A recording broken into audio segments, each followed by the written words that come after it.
Good morning, students. So today we will discuss about the dicot and monocot root. First we will discuss the diagrams of both. Now we are having the diagram of dicot root. First we are having the root hair. You know what are root hair which are present on this layer that is called the epidermis layer. Then we are having the cortex. Below the epidermis, we are having this part which is called the cortex.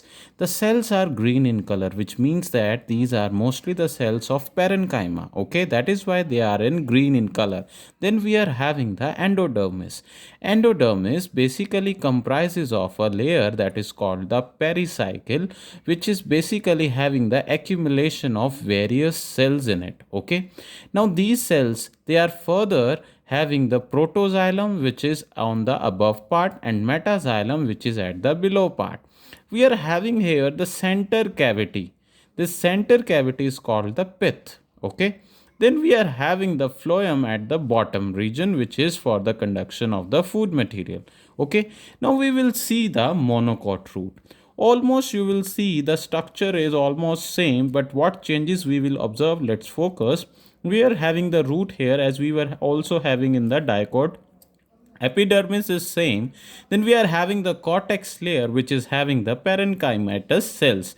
Then there is the endodermis which is the inner layer.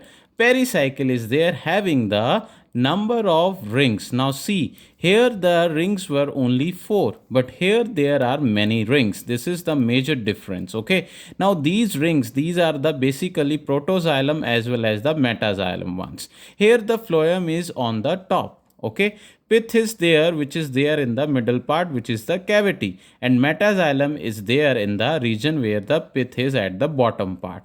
Okay, now this is how we have understood both dicot as well as the monocot.